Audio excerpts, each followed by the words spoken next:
Baik, Assalamualaikum warahmatullahi wabarakatuh. Waalaikumsalam. Waalaikumsalam warahmatullahi Waalaikumsalam wabarakatuh. warahmatullahi wabarakatuh. Waalaikumsalam warahmatullahi wabarakatuh. Selamat pagi anak-anak Bapak sekalian. Pagi, Pak. Pagi. Nah, Di pertemuan kita hari ini materi kita atletik di lompat jauh. Ya. Jadi indikator dalam pembelajaran ini kalian harus mampu menganalisis tahapan dari lompat jauh, dimulai dari tahapan awalan, tolakan, sikap di udara, dan mendarat.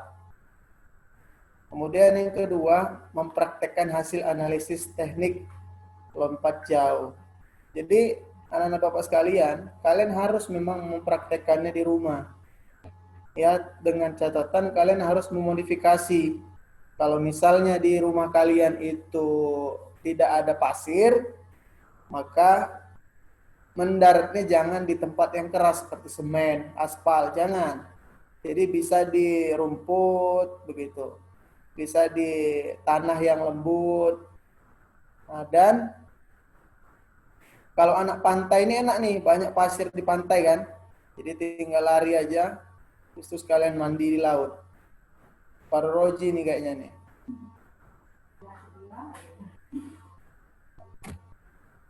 Oke, anak-anak Bapak sekalian, jadi tujuan daripada lompat jauh ini adalah untuk mencapai lompatan sejauh mungkin, ya sejauh-jauhnya. Jadi ini kalian bisa lihat seperti inilah bentuk lapangan dari lompat jauh.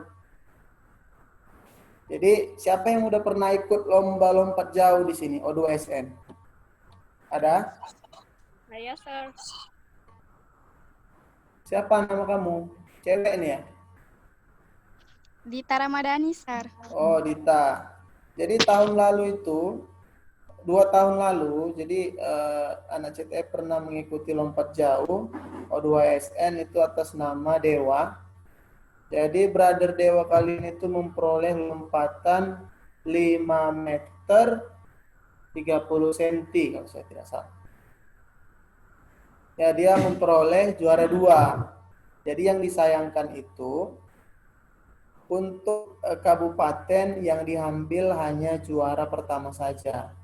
Jadi dia gagal untuk bermain ke tingkat provinsi. Jadi anak-anak Bapak sekalian, lompat jauh dan atletik ini biasanya kita ikutin di ajang O2SN. Tahun lalu juga ada 3 cabang. 2 cabang, 1 lompat jauh, kemudian 1 sprint, tapi putra dan putri. Jadi sebenarnya anak CTF ini punya kemampuan untuk mengikuti event-event antar sekolah. Khususnya selain di Olimpiade, di olahraga juga punya kemampuan. Karena memang pada dasarnya anak-anak CTF ini kan semuanya dari kampung. Jadi punya semangat dan punya kondisi fisik yang baik gitu. Jadi sebenarnya kalian juga mampu untuk berprestasi di olahraga. Ya. Jadi ini adalah lapangan lompat jauh. Jadi anak-anak Bapak sekalian, kalian bisa lihat untuk panjang baknya itu 7 sampai 9 meter. Ya. Ini namanya papan tolakan. Yang hitam ini namanya papan tolakan. Kemudian dimulai larinya itu dari yang 122 ini. Jadi mulai startnya di situ. Jadi anak-anak Bapak sekalian, tahapannya adalah awalan, kemudian tolakan, kemudian melayang di udara dan mendarat. Jadi nanti kita bahas satu persatu. Kemudian ini adalah latihan awalan dan menolak melalui atas box. Jadi anak-anak Bapak sekalian, ini bisa kalian lakukan di rumah. Jadi kalian bisa melatih lompat jauh ini menggunakan box atau kotak. Ya bisa itu kotak Indomie atau kotak Aqua dan sebagainya. Yang penting pas dengan kemampuan kalian. Jangan pula kalian nanti mau lompat jauh, kotaknya kalian buat tingkat 5 kan. Jadi nggak bisa lompat kalian nanti, malah jatuh gitu. Jadi gerakan awalannya itu biasanya berlari, ya berlari dengan perlahan dan kemudian menambah kecepatan lari. Tujuan daripada menambah kecepatan lari itu agar pada saat tolakan maksimal. Jadi menghasilkan tolakan yang maksimal. Pada saat menolak menggunakan kaki terkuat. Jadi jangan kalian menolaknya kaki dua. Itu salah. Jadi satu kaki namun kaki terkuat. Ya, setelah kalian menolak, kemudian kalian melakukan namanya gaya di udara, berjalan di udara. Ya, berjalan di udara, baru terakhir kalian mendarat. Mendaratnya tidak boleh dengan satu kaki. Kenapa? Karena sangat berbahaya apabila mendarat dengan satu kaki. Bisa saja nanti kaki kalian terkilir atau cedera. Jadi usahakan mendarat dengan kedua kaki. Jadi untuk pemula, anak-anak Bapak sekalian, janganlah kalian pikir kalian itu sudah melihat tayangan video yang saya tunjukkan nanti, kalian sudah mampu melakukannya. Dan kalian sok-sokan untuk, aku mau lompat jauh nih. Jadi lari di aspal, habis itu lompat. Nah, itu sangat berbahaya, jadi jangan ya. Jadi usahakan lapangannya itu memang safety untuk kalian. Ya, jadi mulai dari kotak dulu. Mulai dari kotak dulu, baru nanti bisa menggunakan tali, ya bisa menggunakan tali, baru sudah bisa kalian dapat tekniknya, baru kalian mulai lompat-lompat jauh. Jadi anak-anak Bapak sekalian, ini adalah rangkaiannya. Dimulai dari awalan, tolakan, posisi udara, dan mendarat. Jadi ada beberapa pelanggaran di lompat jauh ini. Kemarin dialamin oleh brother kalian. Dia lompatnya sekitar 5,5 meter kalau saya tidak salah. Dia peringkat 1. Namun ketika dia menolak, kakinya melewati papan tolakan. Jadi anak Bapak sekalian, tidak boleh kaki melewati papan tolakan pada saat menolaknya. Jadi harus benar-benar di posisi di papan tolakan. Jadi kalau seperti itu tidak disahkan oleh juri ataupun wasit. Biasanya wasit mengangkat bendera merah. Ya, wasit biasanya mengangkat bendera merah. Kalau misalnya tidak ada masalah, wasit mengangkat bendera putih. Seperti itu. Jadi anak-anak Bapak sekalian, kelihatannya memang ini mudah. Dimulai dari awalan hanya berlari, kemudian tolakan hanya menolak, posisi udara hanya melayang, kemudian mendarat. Tapi tidak semudah itu. Kalau kalian ingin melompat dengan jauh, maka kalian harus menguasai tekniknya. Pada saat berlari, kalian harus tahu kapan kecepatan itu kalian keluarkan sepenuhnya. Kemudian pada saat menolak, kalian juga harus pas timingnya. Kaki berada di papan tolakan dan dorongan itu harus maksimal. Kemudian yang terpenting kalian harus menguasai posisi di udara ini.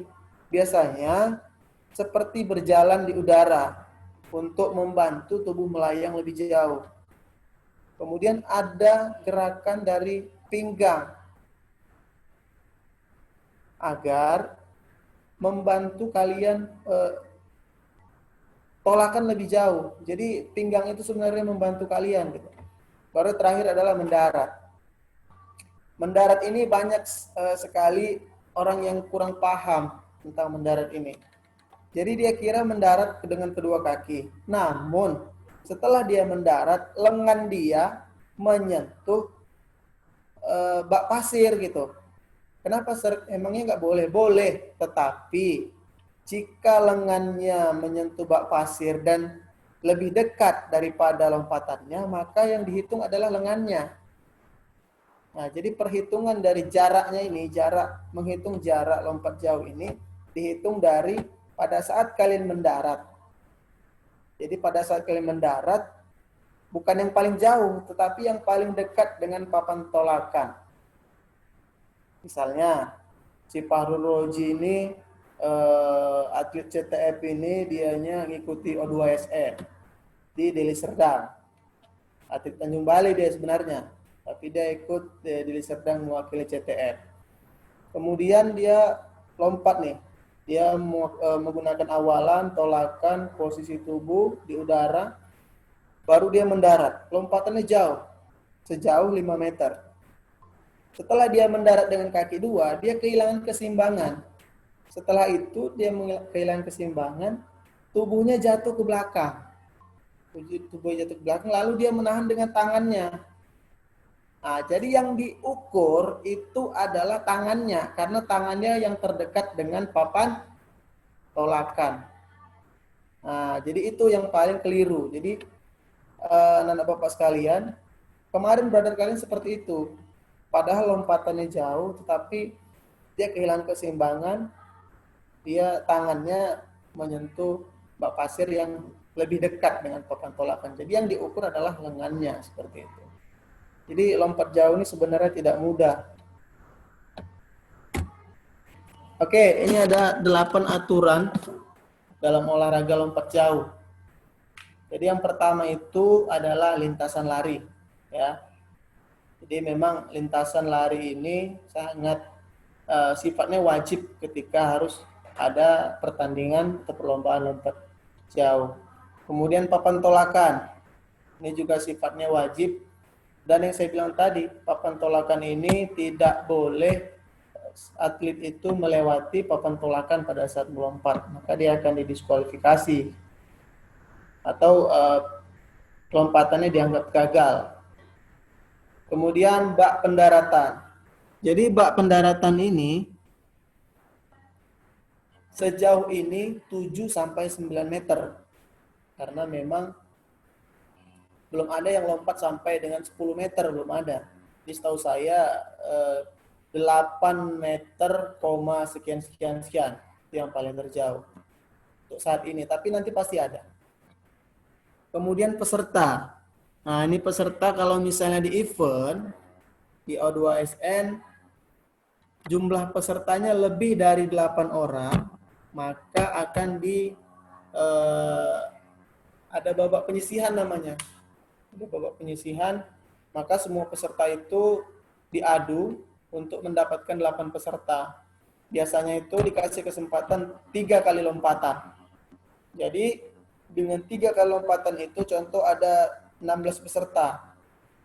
Dari 3 kali lompatan itu 8 atlet yang lompatannya terjauh itu adalah yang berhak untuk mengikuti kejuaraan lompat jauh tersebut. Kemudian dari 8 peserta itu dikasih 6 kesempatan lompat. 6 kesempatan lompat untuk mengetahui atlet mana yang paling jauh lompatannya. Seperti itu. Jadi anak-anak Bapak sekalian, berbeda memang cabang atletik ini. Di lari berbeda peraturannya, di lompat berbeda, di tolak peluru berbeda, lempar lembing berbeda.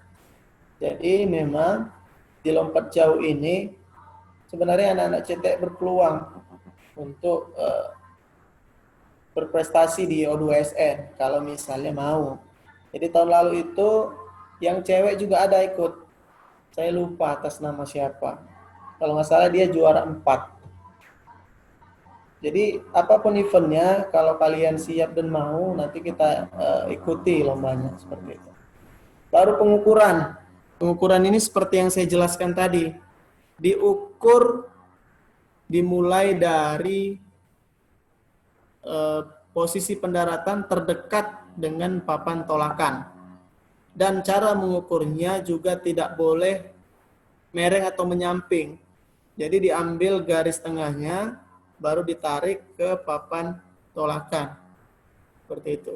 Jadi setelah diukur, biasanya lapangannya dirapikan lagi. Kemudian tugas utama juri dan wasit. Jadi tugas utamanya adalah menentukan si pelompat tadi, lompatannya sah atau tidak. Itu yang pertama tugasnya.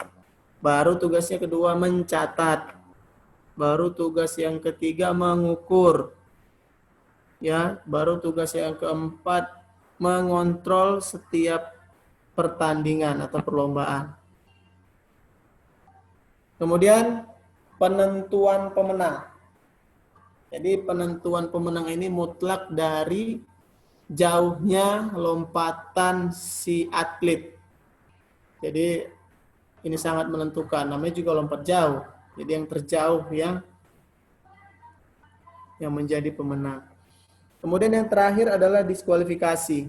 Jadi anak-anak Bapak sekalian, kalau kalian ingin mengikuti lomba lompat jauh, kalian harus mengerti peraturannya agar tidak didiskualifikasi. Jadi yang pertama itu tidak boleh melewati papan tolakan. Kemudian tidak boleh menolak dengan kedua kaki. Ya. Kemudian tidak boleh protes dengan wasit. Jadi sama sebenarnya. Ini adalah olahraga yang mutlak, keputusan wasit sangat menentukan. Baik, di sini saya akan share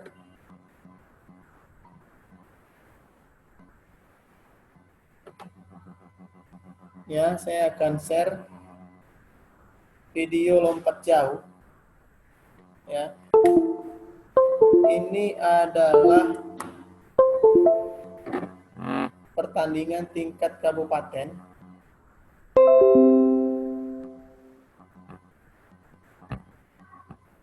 Kalian bisa amatin dimulai dari start sampai dengan dia melompat.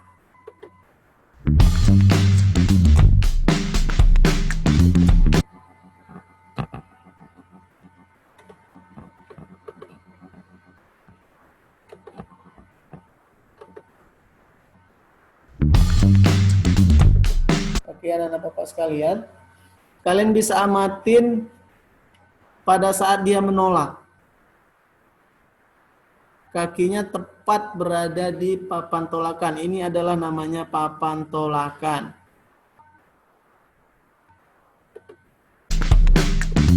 Ya, jadi tidak boleh lewat. Jadi tumpuannya ini tidak boleh lewat garis putih. Kalau lewat maka dianggap diskualifikasi. Nah, lihat. Ini adalah gaya berjalan di udara. Ya. Kalian harus menguasai ini karena ini sangat membantu untuk kalian lebih jauh lompatnya.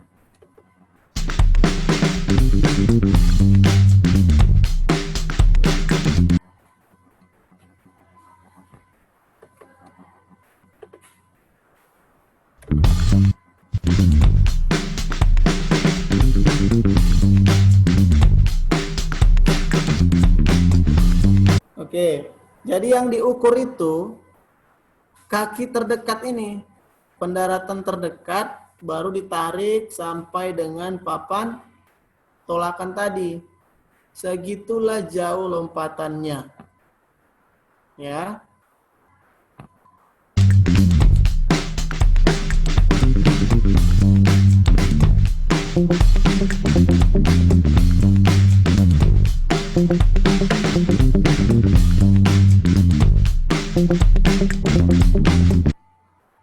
Jadi sir, kalau misalnya dia mereng sir, gimana sir? Ya tetap diukur, ditarik tengahnya, maka ditarik ke tengah sini, baru ditarik panjang ke papan tolakan.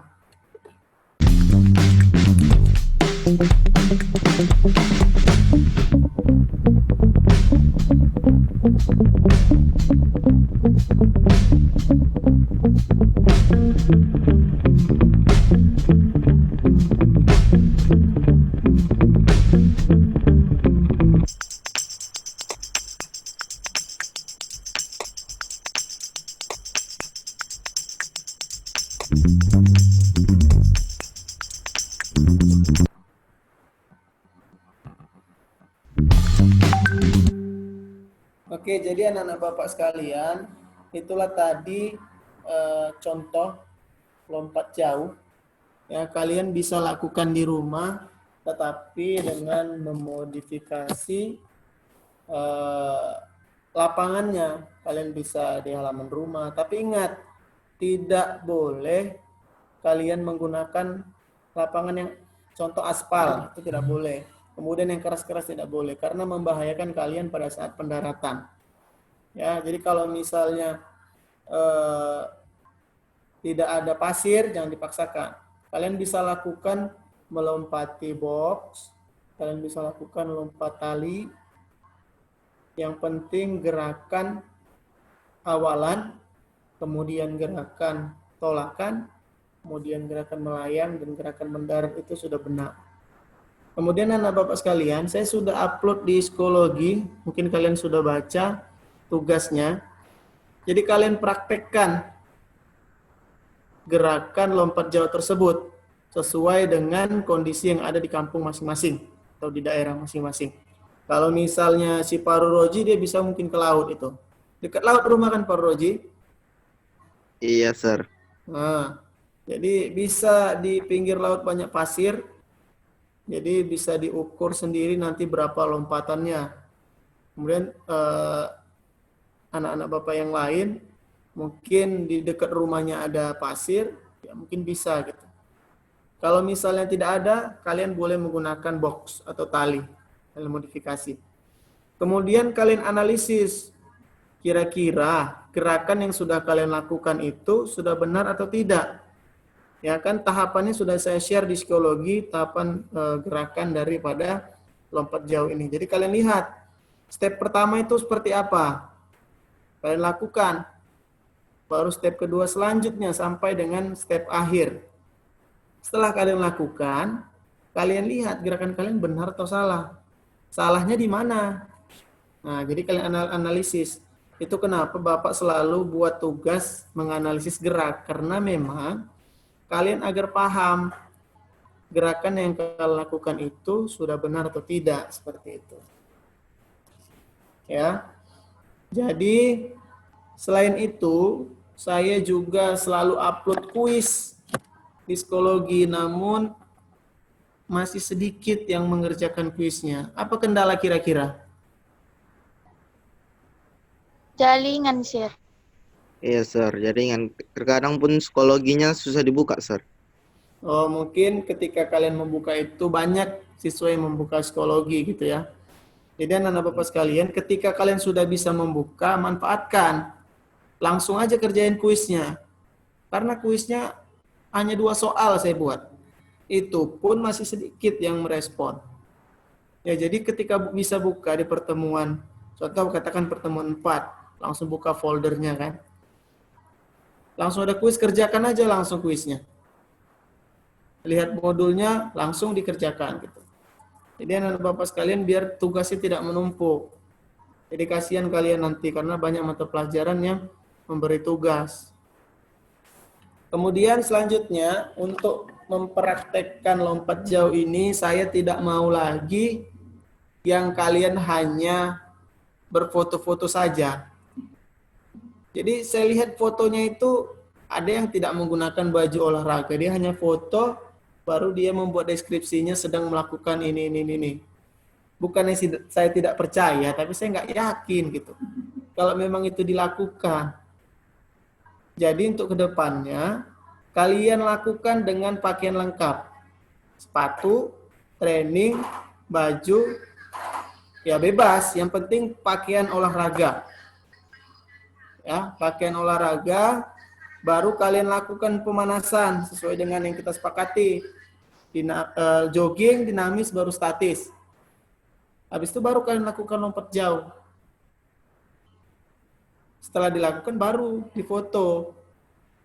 Habis difoto baru deskripsikan kira-kira kesalahannya apa saja. Jadi anak-anak bapak sekalian sebenarnya sangat mudah. Dan ini juga untuk kalian. Jadi kalian jangan malas-malasan di rumah. Karena memang belajar di rumah kerjaannya tidur. Jadi memang kalian harus perlu yang namanya olahraga. Biar daya serap kalian tuh lebih meningkat. Terhindar dari stres. Ya mungkin kalau misalnya kalian berolahraga, yang paling kecil adalah sehat. Ya anak-anak bapak sekalian, jadi lakukan saja gitu. Saya tidak tuntut kalian untuk gerakan yang seperti atlet, tidak. Jadi kalian lakukan gerakan teknik dasar-dasar saja. Yang penting kalian paham apa yang kalian lakukan dan kalian mengerti kesalahannya di mana. Oke ya, saya kira paham ya anak Bapak sekalian ya. Paham, Sir. Paham, Sir. Paham, Paham, Sir. Mana Paham, tadi Sir. yang pernah ikut lompat jauh? Siapa namanya tadi? Saya, Sir. Siapa namanya, Nak? Dita Ramadhani, Sir. Oke, Dita. Kamu kemarin ikut lompat jauh antar kabupaten atau antar provinsi nih? Kabupaten, Sir. Oh, kabupaten berarti O2SN ya? Iya, Sir. Di SMP. Kamu SMP mana, Nak?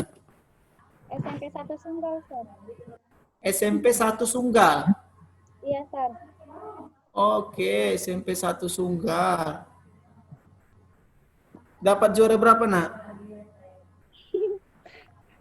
Jangan ditanya lah, Sir. Tuh, biar teman-temannya tahu.